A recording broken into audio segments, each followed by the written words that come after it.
Hey, this is Michael from Dark Tranquility, The Halo Effect, and Grand Cadaver, and you're watching Richard the Metal Fan. Hey, what's up, guys? Episode 294 of Richard Metal Fan Interviews, calling from Zoom. And after 2.5 years, I return with the man, the legend himself, Mikael Stanne from Dark Tranquility, Halo Effect, Grand Cadaver, and new band, Cemetery Skyline. So, how are you doing today, Michael? It's so good to talk with you today. It's good to see you too, Richard. No, I'm doing good. A lot of work, a lot of preparation, and a lot of office work. But other than that, it's awesome. It's Yeah, really it's so good. Good day. Feels like it was only yesterday we were last talking on the Dark Tranquility tour with Cataclysm and Nailed Oh into yeah. Obscurity, and that was Oh a fun yeah. Holy show. shit. Yeah. Oh, it was for sure. Oh Damn. yeah. So we got the new Dark Tranquility album, which came out, I think it was last week, End Time Signals, and it Yep. is absolutely Yes. badass album. So far, definitely in my top albums for 2024. So what was the whole writing and recording Oh, nice. process Thank you. like for End Time Signals? It was a bit different. I mean, we changed lineup quite a bit, so it ended up being Martin Brenström, our keyboard player, and Martin Johan Reinholds, our guitar player, who wrote pretty much the entire album. Whereas before, it's been, we've been more songwriters, and we have worked together, and we've compromised our way to end result that we loved. But here it was kind of uncompromising and cool, and I liked it. It was very different, but also we had like an idea that this was going to be different. It had to be something special because of the big changes in the band. We have to somehow prove to ourselves that we are relevant. Still have something to say, something to offer. So it became a very important album to us. So we started maybe 2 years ago, something like that, writing, and it was like one of these things where we just try out things. We're sending demos to each other. I'm sitting here writing some lyrics just to have something to sing, and we bounce things back and forth, and that took a year, something like that, and then we started putting things together in the studio.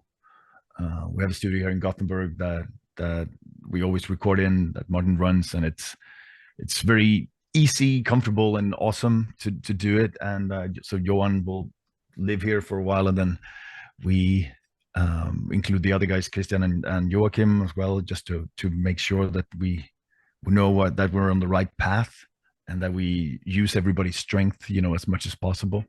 And but it's a long process, but it's always worth it in the end. Of course you doubt yourself 2 million times along the way. One day you think this is going to be the best thing ever, and then the next day it's the worst thing that we've ever done together as a band. But then Yeah. you start loving it again, and that's the way it goes. But this this felt really special once we kind of neared the end, and we got to where we wanted the songs to be. Awesome. And musically, did you wanted to continue in the same vein as Moment, or did you wanted to try something new or different that Dark Tranquility hasn't done before? I mean, yeah, we wanted to move forward. Obviously, I mean, we love the songs on Moment, and we felt that was kind of like a peak of like a certain way of writing, I think. So this had to be different. Yet, of course, it is familiar. I mean, Johan came into the band before that album, and he kind of learned how to write together with us during that writing process. He learned how to kind of interpret the songs that Anders wrote and that Martin wrote, to kind of interpret them in the way that he writes and plays guitar, of course.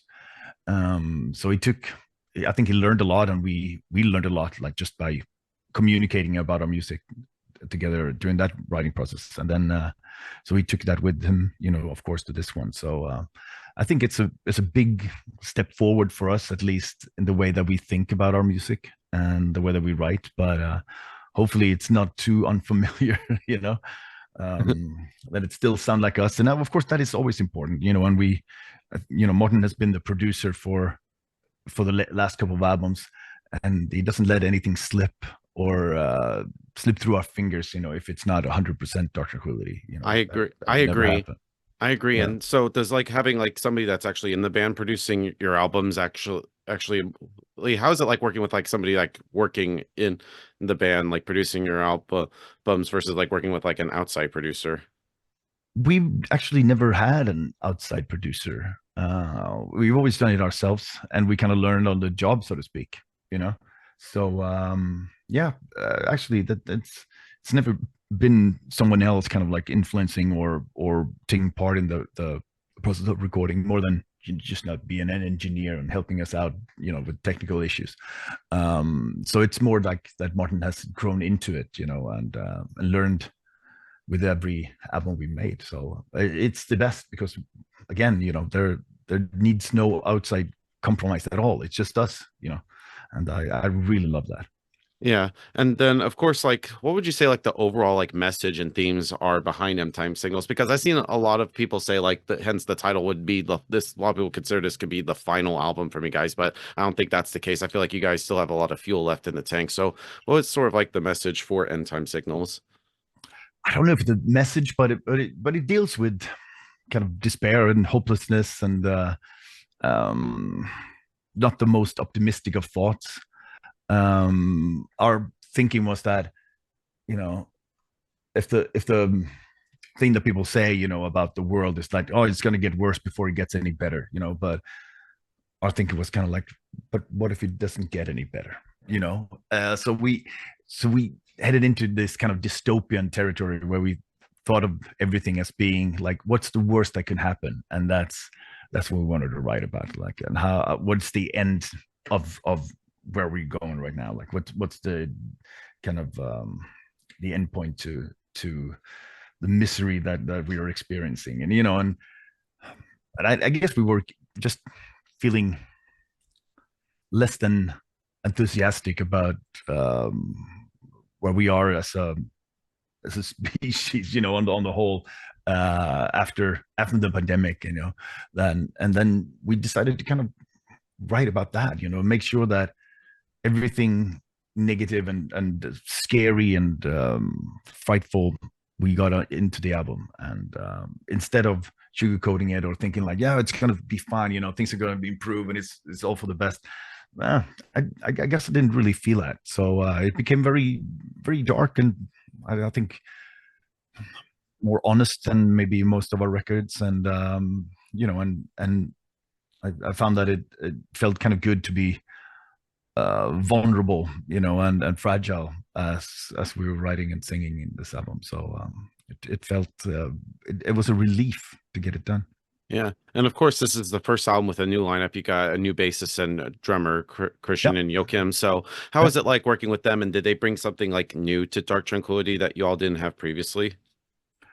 Yeah, I mean, Joachim grew up with our music, so he knows knows it, and he knows kind of Anders' drum style. So that was easy when he came in to do some festivals like 3 years ago or something like that. It just like felt perfect, and he can pull it off. He studied music. He went to music high school together with Johan, and he there's nothing he can't do. And we took that into account, as we were writing. We figured like, yeah, we can do stuff that maybe we haven't done before, things that maybe we did, back when we were young, and so we challenged him quite a bit, and that was awesome, and I loved it. And he pulls it off, and he plays all the songs perfectly live. He never misses a beat, never misses anything, and it's spectacular. So that made it easy, and then of course Christian is an old friend of mine, and old friend of the band. We used to go to watch his band when we were young, and just starting like early 90s, and his band Paganism were the best band in Sweden at the time. So the guys from In Flames and At the Gates and us, we went to see Paganism because they were the most professional and the most kind of savvy and technically capable musicians. So having him in the band is amazing, and he's just the best. So that really kind of inspired us to go places where maybe we hadn't, and also kind of make the most out of the way that Christian plays and the way that Joachim plays, and that was part of the appeal and the fun of writing this one. And of course, this year does also mark 35 years since the formation of Dark Tranquillity. You got to think about it, Michael. 35 years of Dark Tranquillity. Like, did you think that you guys would be around for 3.5 decades? And is there still anything with Dark Tranquillity that you would still want to achieve after so many years? Always, and of course, I didn't think about it that way when we started at all, and I still find it kind of crazy, and it's hard to fathom that it's been that long. But at the same time, like, we started because we loved doing this. We started because we loved hanging out together, and as friends who lived on the same street, and our goal was always to kind of improve and to be better with each song that we wrote. And of course it became everything, for us in our our late teens, and that kind of sticks with you. You make life decisions, and the one that we made, which was to form this band, has been one of the most rewarding in my life. And so just keep on going. It's not difficult at all, and it's not weird. It's just the most natural thing for me. I've been doing this more than half my life, so what else would I do? This comes very naturally, I think, and it's cool. Like, even like Niklas and Martin, who were there from the very, very beginning, the first rehearsals, they are still working with the band on a day-to-day basis. Like, Niklas does all our artwork and everything like that, and even wrote one of the songs on the new album. And Martin Henderson, he's the manager for the band and takes care of everything that we don't want to deal with, basically. So it's still kind of the core foundation of the band is still there, which I find incredibly satisfying and amazing, and makes everything so much easier. So no, of course, I never thought we would last a year or 2 or 5 or do anything. Maybe release an album. That was the dream when we started. Maybe do some shows. That would be awesome. Play at our local club. Damn, that would be cool. And now it's all about kind of like, yeah, how can we make things better? How can we do even cooler tours? How can we write better and stronger songs and that kind of thing? So those are the goals that we had back then, but we still have now. Yeah. So. And then talking more about some anniversaries, because last year was, of course, 30 years of Skydancer, which I think was a great stepping stone for y'all. So Yeah. So how do you feel about that? And I know, like, this year it was also 25 years of Projector, which I feel like that album sort of like solidifies almost sort of like the Dark Tranquillity sound. So I think I might have asked this the last time we spoke. So how do you feel about, like, Projector, and do you have, like, any, like, certain memories behind that? Yeah, Projector was very different. I mean, we were on Osmose Records, which was or still is like a black metal label in France, and we didn't really feel comfortable. We released The Gallery and The Mind's Eye there, and we got kind of tired of ourselves after The Mind's Eye, and we toured kind of for the first time more than we had before. Like, compared to nowadays, it was not much at all, but it was still a lot to us back then.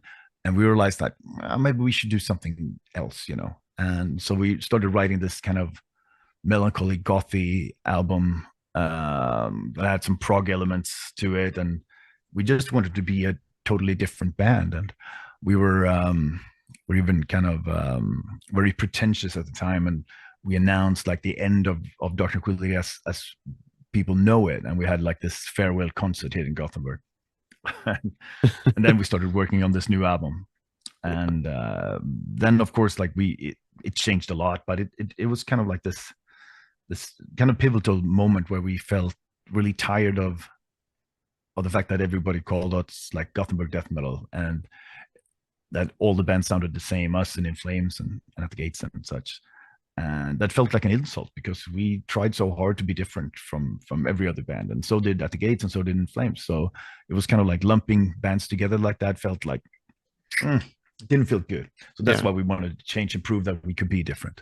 And so that's how Projector came to be. And it was one of the most kind of difficult but also rewarding recording sessions, because we recorded with Fredrik Nordström, and we said, we talked about before that we don't really use producers, but I think that's as close as we have gotten to it, because Fredrik was kind of hands-on for that album, and really kind of he recognized that he loved some of the songs and that there was potential, so he started really kind of advocating for certain things, and it really helped us out with sounds and guitar sounds and keyboards and also vocals, of course. And so it was definitely challenging. And I remember when I played some of the songs to a couple of friends, and it's like, is this going to work? Like, do you think people like this kind of mellow, or like this um, big contrast between, you know, the death metal and the kind of mellow melodic stuff? And it's like, I don't know. And when we released the first single, which was Free Card, I remember like a lot of surprised people online and in forums back in the day, you know.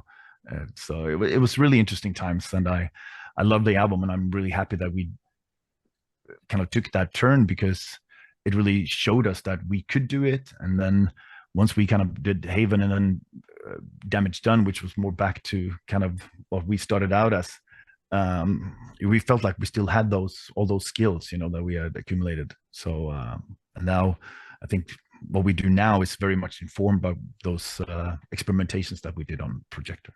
Yeah, and you know, you mentioned that you don't want it to be labeled as sort of like Gothenburg death metal, but you know, like you guys and At the Gate, Sin in Flames are part of like like a big like a scene. Like I know that you've all pretty much influenced like a lot of sort of like the American metalcore bands like Killswitch Engage and Shadows Fall and stuff like that. So when bands like come to you, you decide that say that you cite you as an influence. So how does that sort of like inspire you in a way? I mean, nowadays I'm over the fact that we get lumped together like that. It was just at the time, you know, when you were young and stupid. But so now, of course, I'm incredibly proud of the fact that, you know, our music that we created in my parents' garage, you know, and the ideas that kind of made us form the band uh, has, you know, influenced someone or inspired someone to make music or to write something. That's amazing, because we knew how important our favorite bands were, and I know how important the bands that I love are to me every day. And knowing that there are people out there who have listened to our music throughout the years, and have had that be an inspiration to kind of start and write something, is really hard to digest, because it's kind of unreachable in a way. But of course, I'm incredibly proud of it, and I'm proud of the fact that I feel like we have never needed to compromise outside of the band at any point. It's always been the band and no one else, and it's just us. This is our sound. We've had record companies throughout the years that have respected that and never interfered or anything like that. So it's just like what we do is what you will hear, and no one else kind of comes into that process. So Yeah. And that's one of the things that I'm most proud of over the years. Yeah, and still talking about some anniversaries. I know next year will be a triple anniversary. First off, being 30 years of the gallery, which I consider it like you guys as master of puppets. I put up there with like Star of the Soul, or even the Jester Race, as well as also 25 years of Haven, and also 20 years of Character, and also 15 years of We Are the Void. So how do you feel like the bands has evolved with those albums? And is there a chance maybe we can get some like deep cuts from those albums on the upcoming tour that you're going to do with Amorphous? Yeah, I mean, yeah, all those albums have been very important, you know, in different ways for us, and it's fun going back to it. And actually, that's what we did recently, like last week. Just a few days before the album was released, we did a secret show in Germany at Summer Breeze, one of our favorite festivals, and we told everybody it was going to be a Q&A session, but we actually played like 12 songs, and it was all kind of deep cuts and old songs that we haven't played before. Oh wow! Stuff that just for some reason we never, you know, we left out from the set list after that tour or after that album came out.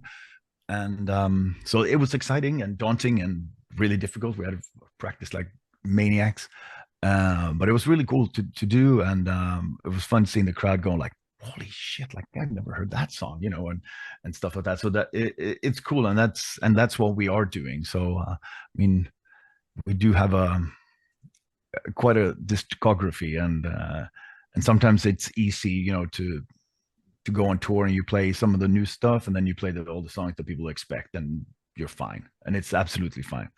But it's also, it can get a little bit repetitive for us as a band. So the idea for this upcoming tours is that we change things up a little bit. We play some old songs, we play different new songs, and see what we can come up with. And it's fun. It's really challenging, but the band is incredible. Everybody plays fucking amazingly well. So it's fun to dig up these songs and play them better than they've ever been played, basically. I'm definitely looking forward to that.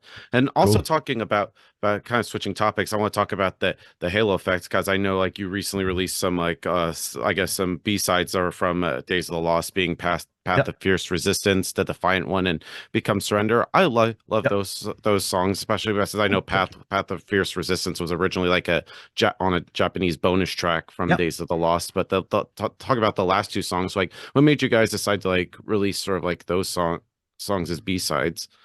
They were just leftover tracks from the album that we didn't know what to do with, and at one point we figured like, oh, that's gonna be part of the second album, because we recorded so much, because we recorded the album during the pandemic, so we had unlimited time basically.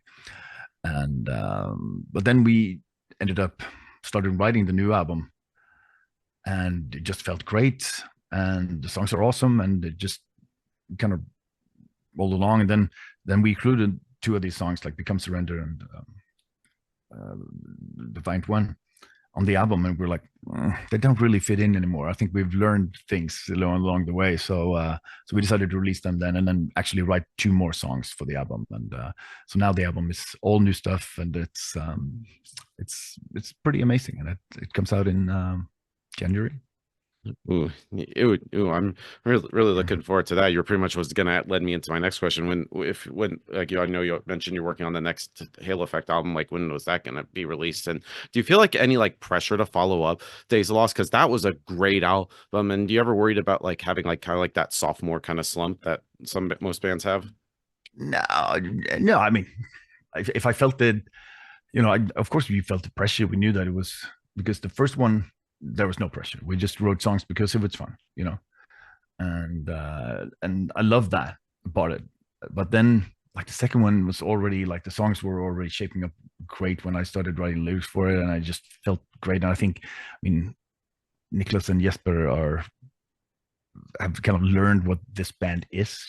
So there was a different level of confidence in the songwriting, and I felt the same way. Like I knew exactly what I wanted to do with this, and what it should be, and what the album should sound like. So it's just you're more confident and kind of like stronger songs, I think. And yeah, it turned out great. And yeah, and of course, I mean, you're always worried, and but it's easier when it's the second album. It's harder when it's the 13th or the 14th, for sure. Yeah. That And 14th album slump. yeah. And then of course, like August last year, you did the new Grand Cadaver album, Deadities of Yeah. Death Like Sleep. It's like a tongue twister in itself. Yeah. So Yeah, I what know. was the whole like writing and recording process like for the second album? It was pretty much the same as the first. Like, Alex writes everything, and he just sits up and writes songs, and in a matter of hours sends them to the rest of us, and go like, oh, I have a good idea about this. And I go like, it sounds awesome. Then I write lyrics for a couple of hours. Then I demo it, and I send it to the other guys, and they go like, fantastic. And then when we have 12 songs, we record it in a week maybe. And so it's the easiest thing in the world, because that kind of music is in our DNA. It's in our core, and so exactly what it's about, and it's just a matter of like getting it right. And that's easy too, actually. So all of us have all this experience in the world of death metal, so writing like a classic death metal album like that is it's I mean, I wouldn't say it's easy. It takes 30 years of getting experience, but it's easy now, and then it's so much fun, because it's just so straightforward, and you don't have to think about anything. You just feel and you go. and it's awesome. I love it. Right. And did you wanted to also continue in the same vein as Into the Mall of Death, or did you wanted to try something new or different with Grand Cadaver? Alex had this idea of making this way, way, way darker, and it is slower. It's slower paced. It has a different kind of like a larger production, I think, and so it was more menacing. Um, Whereas with the first one, we just let's see what happens, And so I'm excited. They're already writing the next one, and Oh shit. yeah, I know. It's gonna take some time before I get home so I can actually write and record something. But it's fun. I mean, it's just like it's such a great band and such great friends, and we have an absolute blast whenever we get together. Yeah. And of course, you have another new band, Cemetery Skyline line, which Yeah. which of course has like members of Insomnium, Omnium Gatherium, the Dimmu Borgir, Amorphous, and Set. And so how did the idea come to be to form Cemetery Skyline? It was Marcus and Santri. They started talking about it a couple of years back, wanting to do something. And my name came up, and they asked me if I wanted to be a part of it. And I've known Marcus for many, many years. We toured together many times. Same with Santri. And I know how awesome they are. And I was kind of like, yeah, that would be interesting. I would love to do something with this fine gentleman. And that was the thing, actually. And I got some songs, and I didn't really know what to do with it. It was hard to find the right tone for it. Like, what kind of music should we make? What kind of band should we be if we start a band with this? And so it was just exciting. It was something in the back of my mind whenever I was writing other stuff or doing stuff. Whenever I had some time off and I was sitting by my microphone, I was kind of like, oh, let's write some more Cemetery Skyline stuff and see what happens. And it just kind of grew, and all of a sudden, like, we had all these songs, and then Vesa and Victor joined, and we were like, okay, this could be something. And but we knew that everybody's super busy, so there's no rush. Like, we just write whenever we can and produce whenever we can. So it's been a thing in the works for 4 years or something. Yeah. But we finally kind of said, look, let's do it, let's finish it, and so we did. So it is awesome, and it's super fun just to write something totally different than anything I've ever done, and we all feel the same way, and I'm incredibly happy and proud of the album, and it's very cool. It's fun. It means a lot of work, but it's good now that it's kind of done. I can relax and enjoy it. Yeah. And of course, you've announced like the debut Cemetery Skyline album, Nordic Gothic, which comes out October 11th through Century Media Records. So how has the writing and recording process like, being this is the debut album, new band and everything? Yeah, I mean, it was all recorded. The guys are in Finland, and all the music was recorded in Finland, and then I didn't have time to record here. I was at home, and I've been on tour, and I've been busy in that. But as we were mixing the DT album in Örebro here at Fascination Street with Jens Bogren, they have another studio, so I recorded there while we were mixing. So I snuck away, and I sang for a couple of days, or sang for a couple of hours, and then I snuck in and listened to the mixes, and then I sang a couple of songs. So that's that went down, but it was really smooth, and I loved recording it because it was such a different experience to record like a whole kind of like a rock album instead of death metal album where you're screaming, for 12 hours a day. This is more pleasurable in that sense. Yeah.